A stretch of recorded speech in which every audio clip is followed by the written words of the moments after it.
Ende Oktober 2018 hatte mich Evelyn eingeladen, an einem ihrer Sehen-ohne-Augen-Termine teilzunehmen, wo sich mehrere Kinder, die ohne ihre Augen sehen können, zum Spielen treffen. Die Kinder, die man in diesem Video sieht, haben gemeinsam mit ihren Eltern zugestimmt, dass ich sie filmen, interviewen und testen darf.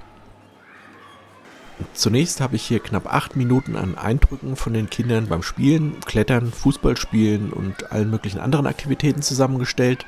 Dabei kann man sie in unterschiedlichen Situationen sehen, die die Kinder ohne ihre visuelle Wahrnehmung so nicht hätten meistern können. Aber sie tragen dabei eben stets die blickdichten Mindfold-Masken.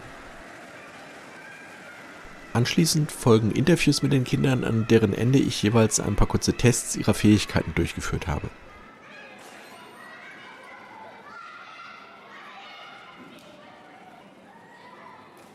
Während des Tages hatte ich die Gelegenheit, noch einzelne weitere Tests und Experimente durchzuführen. Hier sieht man eine Szene, wo ich den Kindern Spielkarten mit unterschiedlichen Farben gegeben habe und sie sollten diese nach Farben sortieren. Bei den späteren Tests, die ich im Rahmen der Interviews durchgeführt habe, hatte ich die Kinder gebeten, teilweise auch eine von mir selbst mitgebrachte Mindfold-Maske zu tragen. Allerdings habe ich mich auch davon überzeugen können, dass es keinen Unterschied zwischen den Masken der Kinder und meiner mitgebrachten Maske gab. Einer der anwesenden Väter hat mir auch bestätigt, dass er 2 Stunden mit der Maske seines Sohnes im Garten gesessen hat und selbst nach 2 Stunden nur völlige Dunkelheit in der Maske erlebt hat. Also die Masken, die die Kinder in diesen Aufnahmen tragen, sind wirklich blickdicht. Evelyn bringt Kindern bereits seit 5 Jahren die Fähigkeit des Sehens ohne Augen bei. Ich hatte darüber bereits mit ihr in einem Interview gesprochen, das man auch auf meinem YouTube-Kanal findet. An dieser Stelle nur ein ganz kurzer Auszug aus diesem Interview, in dem Evelyn ihren eigenen ersten Kontakt mit dem Sehen ohne Augen beschreibt. Ich habe das gesehen, war dann beim ersten Anlauf dabei, als unser Sohn das gelernt hat, habe das am Anfang nicht für wahr gehalten, bis ich dann selber die Maske aufhatte und dann gesehen habe, okay, es funktioniert. Und dann hat es mich einfach emotional so gepackt, dass ich gesagt habe, das möchte ich weitergeben und habe mich dann da eben auch als Trainerin angemeldet. Nach dem Interview hat sie mich zu dem heutigen Besuch eingeladen, damit ich selber die Möglichkeit habe, mich durch eigene, vorher nicht mit ihr abgesprochene Tests von der Realität des Phänomens überzeugen zu können. In diesen Tischhockey-Szenen sieht man relativ gut, wie schnell und präzise die Kinder reagieren müssen, um die Hockeyscheibe zu treffen.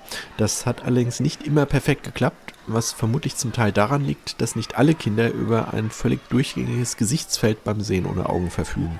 Julius, den man hier links sieht, hat das auch später nochmal im Interview genauer erklärt. Sein Gesichtsfeld besteht nur aus jeweils einer kreisförmigen Öffnung, durch die er sehen kann. Aber dadurch kann es eben passieren, dass die Hockeyscheibe mal für ihn nicht sichtbar ist, weil sie sich gerade außerhalb des für ihn sichtbaren Bereichs befindet. Von einigen Kindern habe ich direkt bevor sie an die Kletterwand gegangen sind, nochmal kurz ihr Gesicht mit der Maske in Nahaufnahme gefilmt. Von den jetzt folgenden Kletterszenen habe ich etwas mehr in dieses Video eingebaut, weil diese meiner Ansicht nach relativ gut zeigen, dass die Kinder doch sehr gezielt nach den Vorsprüngen in der Wand greifen und dabei ihre nächsten Schritte planen. Mal kurz deinen Kopf so langsam rumdrehen, einfach mal einmal im Kreis langsam rum, genau, dass man quasi sieht. Genau. Und nochmal in die andere Richtung.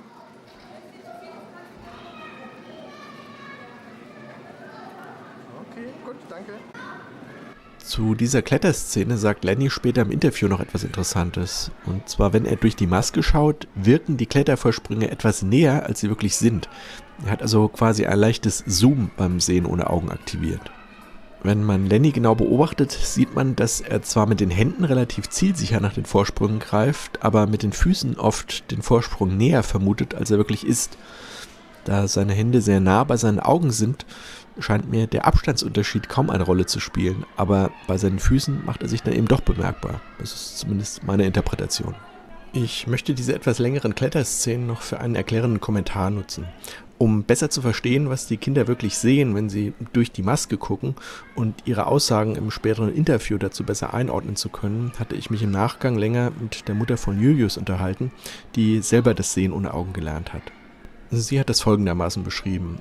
Wenn man das Sehen ohne Augen lernt, sieht man dabei in der dunklen Maske nach einiger Zeit erstmal nur einen hellen Lichtpunkt.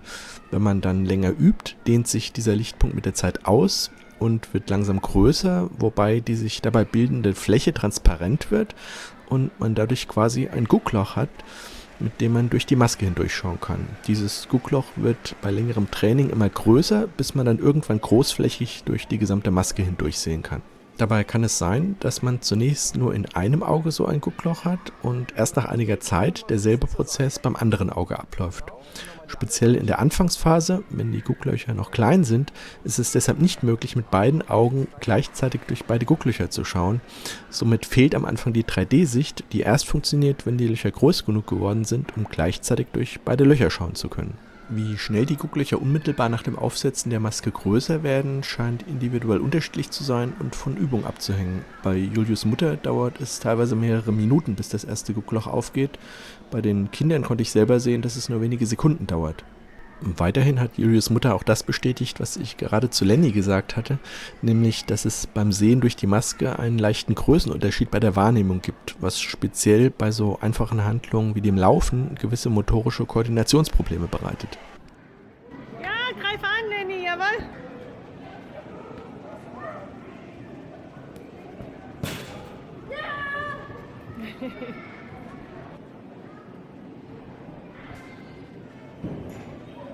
Oh, gut.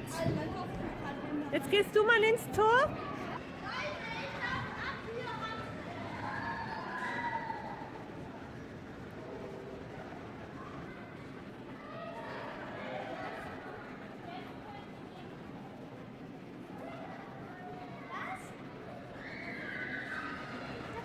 Alles gut, ne? Hat niemand gesagt? Ja, komm, hol dir den Ball.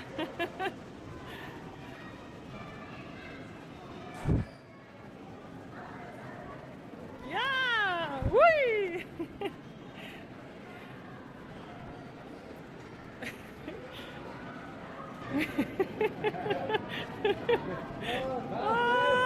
In dieser Szene hat Evelyn den Kindern einige Bewegungsabläufe vorgemacht, die sie dann beim gemeinsamen Trampolinspringen nachmachen sollten.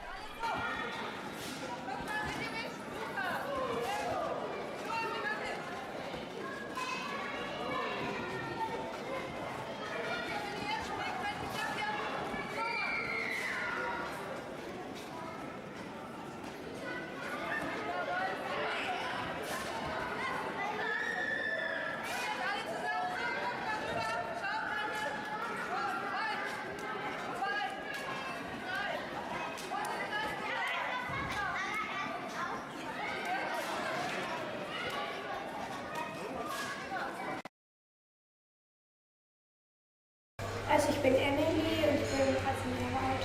Ich bin Svea und bin 12 Jahre alt. Okay. Und der Grund, warum ihr heute hier seid, ist, dass ihr das Sehen ohne Augen gelernt habt. Meine erste Frage wäre, wo habt ihr davon erfahren und wie war eure allererste Reaktion, bevor ihr es selber gelernt habt? Also am Anfang, also mein Bruder wollte es unbedingt, dann habe ich halt gesagt, ja okay, ich mach's auch, weil ich wollte es halt auch können. Und am Anfang fand ich es ein bisschen komisch, wo ich dann halt ohne Augen gesehen habe. Aber mit der Zeit gewöhnt man sich eigentlich dran. Okay. Also bei mir, also meine Mutter hat das halt im Internet gesehen und die wollte dann unbedingt, dass wir das auch machen und ich war am Anfang eher skeptisch. Aber dann, als ich es dann auch gelernt habe, dachte ich auch nur so, oha, es geht wirklich, ja, also überraschend war es dann. Welche Reaktionen habt ihr erlebt, wenn ihr anderen, also sowohl Freunden als auch Erwachsenen, von dieser Fähigkeit erzählt erstmal? Also manche haben es nicht geglaubt, aber meine Freundinnen haben es eigentlich geglaubt. Und also meine Oma hat es am Anfang nicht geglaubt, aber dann mit der Zeit hat sie es dann auch geglaubt. Okay. Also bei mir war es so, bei meinen Freundinnen war die erste Reaktion so, oha, wie geht das und so. Und dann habe ich ihnen aber auch die Brille gegeben und die haben es dann auch mal aufgesetzt. Und ja, also dann habe ich es ihnen halt auch mit den Fingern gezeigt, weil das könnte ich ja nicht auswendig lernen, wie viele Finger die zeigen. Wenn ihr das, was ihr beim Sehen ohne Augen seht, mit dem vergleicht, was ihr quasi mit Augen seht, wo würdet ihr da die größten Unterschiede bei sehen? Also, Eigentlich gar keine. gar keine. Nee, bloß ist am Anfang war es ein bisschen so wie, fand ich wie so in einem Traum, fand ich am Anfang, aber mit der Zeit habe ich es dann nicht mehr so. Okay. Das ist halt normal. Bei mir ist es eher so, also es sind ein bisschen so Größenunterschiede. Also zum Beispiel, wenn ich jetzt ein Geländer vor mir habe und meine Hand nochmal ausstrecke und es berühren kann, dann ist es ein bisschen anders, wie wenn ich jetzt mit der Brille halt meine Hand vortue, dann berühre ich das irgendwie nicht. Also das sind die Größenverhältnisse irgendwie ein bisschen unterschiedlich. Hast du mehr Zoom? Also siehst du näher, wenn du quasi mit den Augen, oder in welche Richtung geht der Kurs? Also es ist ein bisschen, es ist halt ein bisschen irgendwie ein anderer Größenunterschied. Ich kann jetzt nicht irgendwie sagen, dass es näher da ist oder weiter weg ist, aber es kann vielleicht auch sein, dass ich halt auch eine Brille habe und dass ich da auch ein bisschen anders sehe. Okay. Das ist natürlich auch, hast du eine starke Brille? Wie stark ist deine Brille? 2,5 glaube ich. Also so mittelmäßig. Also quasi, wenn du sie absetzt, könntest du auf den Abstand nicht mehr gut lesen, wenn ich dir jetzt hier was... Ich sehe es halt so verschwommen dann. Also okay. Die Umrisse sind verschwommen. Okay, und das wäre dann quasi, wenn du dann ohne Augen siehst, dann brauchst du eben nicht die Brille, sondern dann geht es halt auch ohne. Ja, wenn ich das dann weiter übe, dann könnte ich vielleicht irgendwann nochmal dann ohne Brille sehen. Mhm. Okay. Bei euch beiden ist es aber so, ihr könnt es jetzt nur mit Maske. Also es gibt ja auch welche, die können die Augen zumachen und sehen dann direkt. Bei euch ist es jetzt so, ihr seht mit Maske. Also ich sehe mit Maske und also wenn ich meine Augen zumache, dann kann ich Farben erkennen. Habt ihr schon mal das Sehen ohne Augen in einem völlig dunklen Raum ausprobiert? Nein. Ach nicht, okay, gut. Dann bringt die Farbe. Nee, vielleicht könnt ihr es ja irgendwann mal machen, nur Interesse halber. Nur um zu sehen, seht ihr dann trotzdem was oder ist quasi, wenn der Raum dunkel ist, seht ihr dann trotzdem nichts? Also mein Bruder hat es mal mit meinem Vater gemacht, also er hat Farben erkannt. Er hatte 9 von 10 richtig. Okay. Also ich brauche halt jetzt am Anfang noch das Licht dazu, um da sozusagen durchzuschauen, weil man braucht man braucht ein bisschen das Licht, dass man da auch besser durchschauen kann. Ohne Licht ist es schwerer. Wenn ihr ohne eure Augen seht, dann seht ihr quasi so eine Art inneres Bild vor eurem geistigen Auge.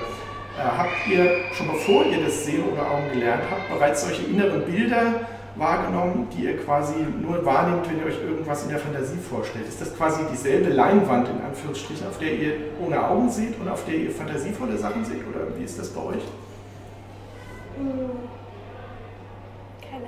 Keine Ahnung, okay. Also bei mir jetzt nicht so. Also sehen und wenn ich halt durch die Brille durchschaue, ist es wie in echt, wie wenn ich jetzt so normal schaue. Okay. Und euer Gesichtsfeld ist auch komplett, also ihr habt nicht so einen kleinen Rahmen, sondern komplett, oder wie ist das bei euch? Bei mir ist noch ein kleiner Rahmen. Okay. Also ich habe ungefähr halt hier und da solche kleinere Löcher und da kann ich halt durchschauen. Also es ist noch nicht ganz... Also du musst quasi den Kopf ein bisschen zurücklegen, um geradeaus schauen zu können. Also wenn man halt 2 Löcher hat, dann kann man nicht mit beiden Augen durch die beiden durchschauen, sondern man muss sich durch eins schaut man halt sozusagen durch.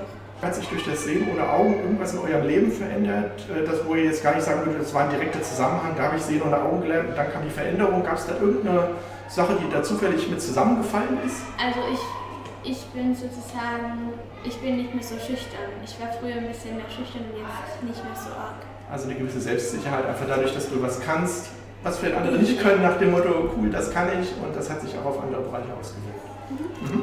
Ja, habt ihr schon mal versucht, das Sehen ohne Augen irgendwie kreativ zu erweitern? Also ich hatte mit Evelyn mal ein Interview gemacht, da hat sie gesagt, es gibt einige Kinder, die können quasi jetzt nicht nur das sehen, was direkt vor ihnen ist, sondern vielleicht auch noch irgendwie im Nebenraum und sagen quasi, ich möchte das Bild, was ich sehe, nicht nur das, was durch die Brille durch ist, sehen, sondern irgendwas anderes. Habt ihr da schon irgendwas mit experimentiert, was anderes sehen zu wollen, als nur direkt durch die Brille durch? Noch nicht? Also ich habe jetzt schon mal so Intuitionsübungen üben wir auch manchmal, zum Beispiel, wenn wir haben halt die Augen zu und jemand legt den Ball irgendwo hin und dann müssen wir sozusagen mit dem ersten Schlag die Hand wohin tun, wo jetzt der Ball sein könnte. Okay. Also quasi, dass du den Ball gar nicht siehst, sondern dass irgendwas quasi versteckt ist, also dass du den, oder... Also das ist dann sozusagen, dass ich weiß, wohin jetzt meine Hand kommt, weil das bringt auch, wenn man jetzt irgendwie mal älter ist und dann weiß man sozusagen, ich steige nicht in das Flugzeug ein, weil es tut abstürzen. So kann man das dann auch üben. Dann würde ich sagen, würde ich jetzt gerne noch 2, 3 Tests machen, weil die Leute, die sich jetzt das Interview ansehen, die haben jetzt bisher nur euch so gesehen. Jetzt würde ich quasi gerne noch 2, 3 Tests machen. Ich habe eine Maske von mir dabei, darf dann einfach nur, weil es einfach vom Testvorgang her besser ist, wenn ihr eine andere nehmt. Also ziehst du die erstmal auf, dann fangen wir mit ihr an. Du kannst ja deine erstmal auch aufsetzen. Das erste Wort erstmal für dich. Was haben wir hier stehen? Saftladen. Genau. Und dann für dich auch noch ein Wort. Was steht hier? Lautsprecher. Okay. Erstmal für dich wieder. Tankstelle. Okay. Und für dich? Öffnungszeiten. Okay. An dieser Stelle eine kurze Anmerkung, und zwar, ich habe erst im Nachhinein von den Eltern von Emily erfahren, dass sie eine Leserechtschreibschwäche hat und dass dieser Text, den ich ihr jetzt gleich zeigen werde, dem dann nicht so ganz angemessen ist und dass sie es auch generell eigentlich gar nicht mag, anderen Leuten irgendwas vorzulesen. Das hat sie mir bei dieser Situation hier jetzt gar nicht gesagt. Weit unterhalb des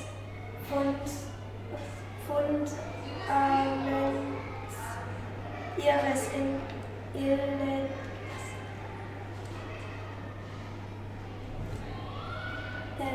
Intellektes entwirft ihre Kultur die Schablone für ihr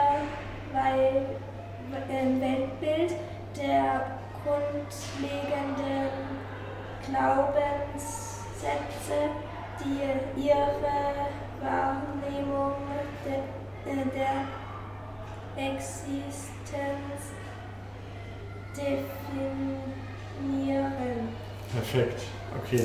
Noch eine kurze Anmerkung, und zwar die schwarze Brille, mit der Emily gerade gelesen hat. Das war eine Brille, die ich mitgebracht habe, und ich habe die Kinder jetzt hier bewusst die Brillen tauschen lassen, damit das beides mit meiner Brille gelesen wurde, wo ich sicher sein konnte, dass die nicht manipuliert ist. Okay, danke.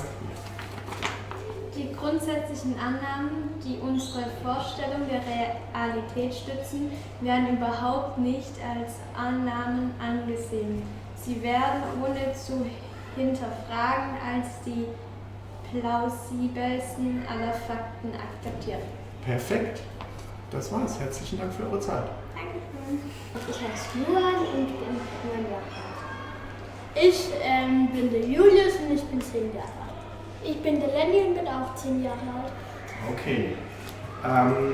Als ihr das erste Mal vom Sehen ohne Augen erfahren habt, wie war da eure erste Reaktion in diesem Moment, als ihr das erstmal nur gehört habt? Fandst du? Also ich wollte auf jeden Fall hin, weil es war toll, wo ich das gesehen habe. Ja, Und dann bin ich sofort hin. ja, meine Mutter hat von einer Freundin und dann hat sie das halt mal gesagt und dann Helmut es im Internet anguckt und dann wollte ich dahin. Also ich habe bei der Judith das gemacht hat, habe ich das auch mal gemacht und wo es mir gesagt hat, habe ich auch gleich toll gefunden. Da hat er mir seine Brille aufgesetzt und konnte ich auch ein bisschen schon da das Hälse. Ja. Okay. Also ihr zwei seid befreundet und du hast von ihm quasi erfahren. Ja. Ach, Nachbarn. Okay, alles klar. Nachbarn und Freunde. Und Freunde. Gut, umso besser.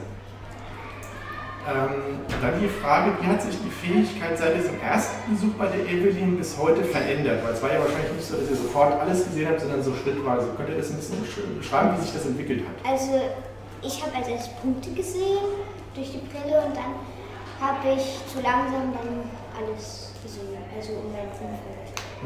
Ich habe auch kleine weiße Punkte und dann wurde da durch die weiße kleine Punkte in große weiße Punkte und dann konnte ich da so schauen. Ja, also ich habe erst unter weiß her, dann ist immer mehr geworden, dann war ich ein heller weißer Punkt und dann habe ich auch was gesehen, so wie jetzt. Und wenn ich sie jetzt aufsetze, wäre ich meistens sofort ein bisschen was. Was für eine Reaktion erlebt ihr, wenn ihr anderen, also Freunden oder auch Erwachsenen von dieser Fähigkeit erzählt? Also ich habe es in der Schule erzählt und ich fand es toll, dieses Gefühl halt. Und jeder fand es auch toll. Okay, also hat sich keiner beschwert oder gesagt Schwachsinn oder... Ja, doch einer, aber den habe ich einfach ignoriert. Also ich habe es noch gar nicht gesagt, zur Schule. Also es weiß quasi gar keiner außer euch beide? Ja. Oder? Also ich habe bisher nur einen gesagt, auch von ihm der Nachbar, wo halt eine Straße weiter unten wohnt. Sonst hat mir niemand gesagt und halt von ihm die Nachbarn, die wissen das auch. Aber sonst hat mir niemand gesagt. Okay. Wenn ihr das vergleicht, was ihr beim Sehen ohne Augen seht, mit dem, was ihr mit Augen seht, wo liegen da die größten Unterschiede oder gibt es überhaupt Unterschiede? Also bei mir, also wenn ich die Brille auf habe, sehe ich heller, als wenn ich jetzt ohne Brille. Und sonst sehe ich eigentlich nicht so einen Unterschied. Okay. Also bei mir ist es auch so halt, bei mir ist es halt das Loch ein bisschen kleiner. Das Loch ist klein. Kannst du es kurz beschreiben? Was meinst du mit dem Loch ist klein? Also da, wenn man da halt durchguckt, dann sind da so Löcher und dann kann man da halt durchgucken. Okay, also du nimmst quasi einzelne, du hast quasi nicht so ein durchgängiges Feld, sondern einzelne Löcher, durch die du guckst. Ja. Okay, interessant. Also wenn ich gucke, habe ich auch solche Löcher, wo ich halt nicht so viel manchmal sehe, nicht so viel wie das normale Auge und der Unterschied ist anders als bei dem Klettern, wo wir gemacht haben, habe ich gesehen, wo ich hinlangen wollte, war das viel weit, habe ich gedacht, war näher, aber war es viel weiter weg war. Okay. Also ein bisschen nicht, da ist die Entfernung anders, finde ich. Also es war weiter weg, was du Ja, siehst quasi. also ich dachte, es wäre da, normal war es dann weiter hinten. Okay, also es wirkt näher. Ja. So, okay, alles klar. Gut. Und was ist mit der Farbwahrnehmung? Sind die Farben bei euch, könnt ihr alle? Also ich kann alles sehen. Ich auch, aber Orange und Dunkelorange kann ich jetzt nicht vergleichen. Also quasi Farben, die sehr nah beieinander liegen, darfst du, aber wenn du quasi Rot und Blau oder sowas, die kannst du auseinander. Ja, also Rot, Orange und Gelb, das kann ich halt auch. Mhm. Also ich kann eigentlich alles sehen, außer wenn jetzt eine blaue Decke liegt und mir dann blaue Farbe zeigt, dann kann ich das nicht erkennen, weil ich dann denke, es wäre immer nur blau, weil ich im Hintergrund dann auch blau ist, dann kann ich das davor nicht so gut erkennen. Habt ihr beim Anwenden vom Sehen ohne Augen irgendwelche besonders lustigen oder auch eher seltsamen Sachen erlebt jemals?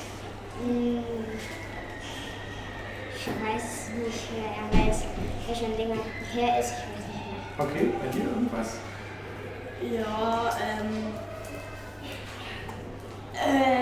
da wo wir das gelernt haben, da haben wir so ein Gerät auf den Kopf gekriegt. Ja, da hat es so gewackelt, das ist ja ungefähr komisch. Okay. Und das war direkt beim Lernen quasi, also als ihr es gelernt habt? Ich fand es auch lustig, weil das Ganze lustig mit der Cypherblase und mit dem Ding da am Ohr. Das hat sich lustig angehört, ja. Und macht Spaß, wenn man es aufhat. Okay. Dann die Frage, funktioniert das Sehen ohne Augen bei euch nur, wenn ihr die Maske aufsetzt oder auch wenn ihr einfach die Augen quasi zumacht? Also bei mir, wenn ich meine Augen zumache, sehe ich nur Farben, aber sonst kann ich nicht sehen. Okay, aber also nur Farbunterschiede kannst du wahrnehmen. Okay, interessant. Ich kann das auch, ich übe auch mit meiner Mutter, mit meinem Vater auch das mit Augen zu. Okay. Aber lesen geht bei euch quasi mit Brille auf jeden Fall. Ja, das kann alles Könnt ihr alle tragen. Habt ihr schon mal das Sehen ohne Augen in einem völlig dunklen Raum ausprobiert? Sieht man da trotzdem was? Ja, mein Vater, der war mal im Keller, da hat er Farben, da hat er kurz das Licht angemacht, hat die Farbe angeguckt, da ist wieder ausgemacht und hat es mir gezeigt. Ich habe dann jedes gesehen. Plus eins nicht. Ja, aber ich kann es auch halt, wenn es jetzt Mitternacht ist, dann kann ich es nicht sehen, weil da ist ja gar kein Licht mehr da. Okay, also du brauchst ein bisschen Licht, aber mit ein bisschen Licht geht es quasi besser als wie mit deinen Augen quasi. So würdest du es beschreiben, ja? Okay, bei dir? Also bei uns haben wir mal unter dem Keller Licht ausgemacht und hat an Wände mit Stecknadeln verschiedene Farben gemacht. Ich war oben, Licht aus, dann bin ich runtergelaufen und konnte die Farbe richtig erkennen, weil ich nichts gesehen habe. Das war auch mit Maske gewesen? Ja, das war mit. Haben sich, seit ihr das Sehen ohne Augen gelernt habt, irgendwelche Dinge in eurem Leben verändert, wo ihr vielleicht gar nicht so einen direkten Zusammenhang sehen würdet und sagen würdet, also da habe ich Sehen ohne Augen gehört und direkt danach ist das und jenes passiert. Gab es da irgendwelche Veränderungen, irgendwas? Also bei mir ein bisschen, weil meine Freunde und Freundinnen, die haben mich irgendwie mehr gemocht. Okay. Also nachdem sie das von dir erfahren haben, warst du quasi interessanter für die? Ja. Okay. Und es hat sich vieles verändert. Vieles verändert. Okay. Aber alles zum Positiven, so wie ich dich verstehe. Okay. Und bei dir irgendwelche Veränderungen? Also bei mir gab es keine, außer dass man halt mittags kurz übt, aber sonst nichts. Okay. Ich hatte mal ein Interview mit der Evelyn gemacht, da hat sie mir erzählt, dass es einzelne Kinder gibt, die quasi beim Sehen ohne Augen so eine weitere Stufe entwickelt haben, dass sie quasi nicht nur das direkt vor sich sehen, sondern auch Sachen sehen können, die zum Beispiel entfernt sind, dass sie zum Beispiel sagen wollen, ich möchte sehen, was im Nebenraum passiert. Habt ihr damit schon mal experimentiert und was ausprobiert? Also ich kann zum Beispiel merken, wenn jetzt jemand im Nebenraum ist, könnte ich das schon merken. Also dass eine Person anwesend ist quasi, okay? Ich auch. Ich auch, aber so habe ich es noch nie probiert. Okay, also es ist eher so ein Gefühl einfach, aber ihr würdet jetzt nicht sagen, so eine direkte Wahrnehmung, dass ihr sagen könnt, das ist die und die Person oder die hatte ein rotes Kleid an oder... Nee, das kann ich nicht, aber ich kann nur wissen, damit da jetzt ein Mensch drin ist. Okay. Klappt das Sehen ohne Augen bei euch völlig zuverlässig, also auf Abruf, oder gibt es auch Situationen, wo ihr es mal machen wolltet und da ging es einfach einmal nicht? Also bei mir geht es immer, wenn ich sie aufziehe, ich kann sie auch runterziehen, dann wieder aufziehen, das geht immer. Ja, und ich habe halt mal eine Zeit lang nicht mehr geübt, aber davor, da konnte ich sie aufziehen, weil ich es halt immer durchkenne. Und heute musste ich nochmal richtig trainieren, dass ich es nochmal konnte. Wie lange hast du jetzt nicht geübt, bevor du quasi jetzt heute hier warst? 3 Wochen. Okay. Jetzt kann ich es aber wieder. Geht also, lässt sich quasi relativ schnell wieder aktivieren. Also ich habe jetzt auch schon lange nicht mehr geübt, auch etwa so 4 Wochen. Und jetzt habe ich es halt aufgesetzt und habe immer noch sofort einen kleinen Punkt gesehen. Okay. Ich konnte sofort gucken, aber nicht so groß, wie es jetzt ist. Also wie es jetzt nach der Weile war. Dann noch eine Frage, ob ihr euch vorstellen, also ihr schaut ja im Grunde, wenn ihr die Maske aufsetzt, durch die Maske durch. Könnt ihr euch vorstellen, dass man da auch noch ein zweites Hindernis, also zum Beispiel einen Zeichenblock, davor halten könnte und dann quasi ihr dann durch die Maske und den Zeichenblock dann irgendwas dahinter erkennt? Habt ihr damit schon mal experimentiert? Ich habe mal meine Brille und dann noch einen Tuch drüber gezogen, da habe ich schon was gesehen. Okay. Also nur vorne. Gut, aber ihr habt es noch nicht ausprobiert. Ich habe Seid ihr alle so weit, dass ihr schauen könnt? Ja? Dann fangen wir jetzt erstmal, ich gebe jedem von euch jeweils ein Wort. Also ich fange jetzt erstmal hier mit dir an. Was steht hier für ein Wort? Öffnungszeichen. Ist klar. Und was haben wir hier für ein Wort? Ich? Ja. Tankstelle. Okay. Und was haben wir hier für ein Wort? Lautsprecher. So, nochmal jeweils ein Wort. Eins für dich. Motoröl. Dann nächste Wort für dich. Kaminfeuer. Okay. Und für dich ein Wort. Kabelsalat. Kabelsalat, okay. So, jetzt habe ich hier noch ein Buch dabei. Da sind Tiere drin. Das ist vielleicht für euch ganz nett. Wir werden jetzt einfach mal irgendwo aufschlagen und ihr sagt mir einfach mal, was da für ein Tier ist. Und auf der rechten Seite, was ist das? Das ist eine Fledermaus, genau. Links oben, was haben wir da? Das ist ein Hase. Das ist ein Hase. Und unten drunter? Ich? Nee, und noch erst Schweine. Schweine, genau. Ja, okay. Und was haben wir hier links in dem Kreis drin? Für dich? Ein Igel. Das ist ein Igel. Und was haben wir hier auf der rechten Seite? Ein Lama. Das ist ein Lama, genau.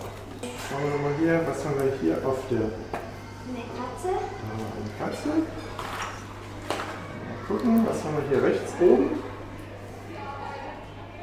Koala. Der ist links unten. Achso, da ist eine Schlange. Genau, richtig. Und das hier kann man gar nicht so gut erkennen. Mal gucken, ob du das erkennen kannst. Auf der rechten Seite, was ist das? Ein Krebs. Was haben wir hier unten? Das ist ein Hamster. Gucken, was haben wir hier oben? Papagei. Ja, das war's. Vielen Dank.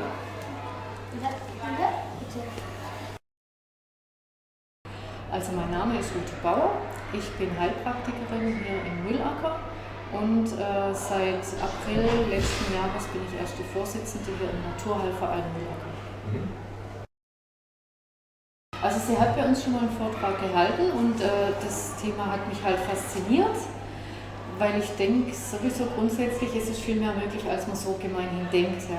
Der Mensch hat viel mehr Fähigkeiten, die er eigentlich entwickeln könnte. Und dann ist halt so, dass ich hier eine Enkeltochter dabei habe, die jetzt den Kurs mitgemacht hat, die hier auch mit der Brille rumspringt. Und ja, ich bin einfach beeindruckt, wie toll das geht. Ich verstehe das auch, dass es bei Kindern viel schneller geht als bei Erwachsenen, weil sie diese Denkblockaden noch nicht haben. Und ja, Und gut, das ist so der persönliche Zugang zu diesem speziellen Thema. Und als Naturheilverein, also ich bin jetzt seit circa 1,5 Jahren erste Vorsitzende hier in Mühlacker vom Naturheilverein. Nächstes Jahr haben wir 50-jähriges Jubiläum und wir machen halt auch regelmäßig Veranstaltungen zu allen möglichen Themen der Naturheilkunde. Ja, und ansonsten machen wir jeden Monat einen Vortrag mindestens, wo es wirklich um ganz verschiedene Sachen geht. Also entweder um ein bestimmtes Organ oder um diese alten Säulen der Naturheilkunde, also wo es eigentlich so darum geht, um die Lebensweise, um allgemeine gesunde Lebensweise, um Ernährung, um Bewegung, um alles Mögliche, was man so von früher her auch eigentlich kennt, was immer mehr verloren geht leider. Manchmal haben wir eben auch ganz moderne Themen dabei, so wie das Sehen ohne Augen, je nachdem, was sich gerade so anbietet. Ganz unterschiedlich. Wie war Ihr allererster Kontakt mit dem Sehen ohne Augen? Also als Sie das allererste Mal davon gehört haben? Das allererste Mal war, dass eine Freundin von mir das erzählt hat, dass es das gibt und dass die Evelyn hier im Lager in der Sehnsuchtsküche einen Vortrag drüber hält. Und da sind wir dann zusammen hingegangen und haben uns das angeguckt und da war auch, glaube ich, damals ihr Sohn dabei und der hat es dann auch vorgemacht, was er alles sieht. Also wir haben irgendwelche farbige Blätter hochgehalten und er hat es sofort erkannt oder wir haben irgendwelche Handzeichen gemacht, er hat es sofort nachgemacht und das war einfach überzeugend. Und damals habe ich schon gesagt, ja, wenn meine Enkeltochter mal alt genug ist, dann soll die das auch mal machen können. Und jetzt kam meine Tochter dann von selber auf mich zu und hat gesagt, du hast es doch mal erzählt, da gibt es das und das wäre doch jetzt was. Und ja, jetzt ist die Lena mit ihrer Freundin zusammen hier. Und als das Thema in Ihrer Gruppe vorgestellt wurde, wie war da also die Reaktion von den Anwesenden? Von den Besuchern? Von den Besuchern, ja. Ja, ich habe eigentlich den Eindruck gehabt, dass die alle recht offen dafür sind. Neugierig und offen und sie haben es ja dann auch demonstriert bekommen, dass es funktioniert. Also durch der Evelyn, ihren Sohn, der hat es ja da auch dann vorgemacht. Und da kann man dann nicht einfach sagen, glaube ich jetzt nicht oder geht nicht. Ich möchte, dass wir zum Abschluss nochmal alle die Masken aufsetzen. Und zwar kennt ihr das Spiel Alle Vögel fliegen hoch? Nee, kennt ihr nicht? Und zwar, ich glaube und frag, wenn irgendwann was ist, was hochfliegt, dann bitte ich euch, dass ihr die Arme hochnehmt.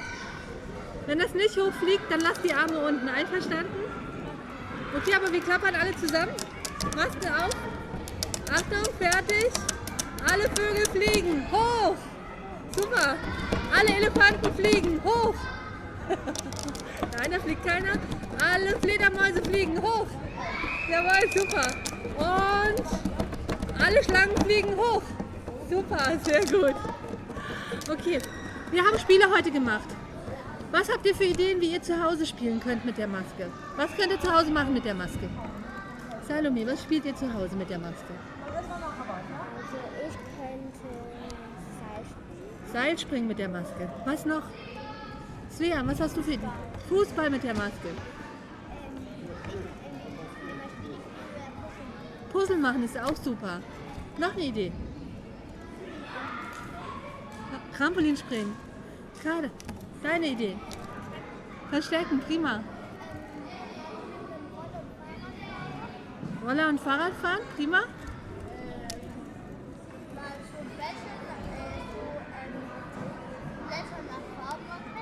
Blätter nach Farben erkennen ist auch ein schönes Spiel. Hast du eine Idee für ein Spiel zu Hause? Karten spielen mit Maske? Mensch, ärger dich nicht spielen mit Maske? Auch nicht? Gar keine Lust auf Maske? Doch, was spielst du mit Maske? Meine Mama gibt mir Dinge und dann soll ich erraten, was es ist und welche Farbe es ist. Ah, Bälle raten. Sehr gut. 1, 2, 3, wir können ansehen ohne Augen. Super. Ich hoffe, Sie fanden diese Zusammenstellung interessant. Um sich abschließend davon zu überzeugen, dass die Fähigkeit des Sehens ohne Augen wirklich echt ist, muss man vermutlich selber vor Ort sein und den Kindern Aufgaben stellen, die ihnen vorher nicht bekannt waren. Das ist auch der Grund, weshalb ich genau dies selber machen wollte und ich habe versucht, es mit diesem Video zu dokumentieren. Glauben braucht das Ganze ja niemand, aber wer Kinder hat, die diese Fähigkeit gerne selber lernen möchten, der kann sich ja an Evelyn wenden. Bei Evelyn gilt übrigens, dass Eltern die Kursgebühr für die Kinder nur bezahlen müssen, wenn das Kind wirklich am Ende des Tages gelernt hat, ohne seine Augen zu sehen.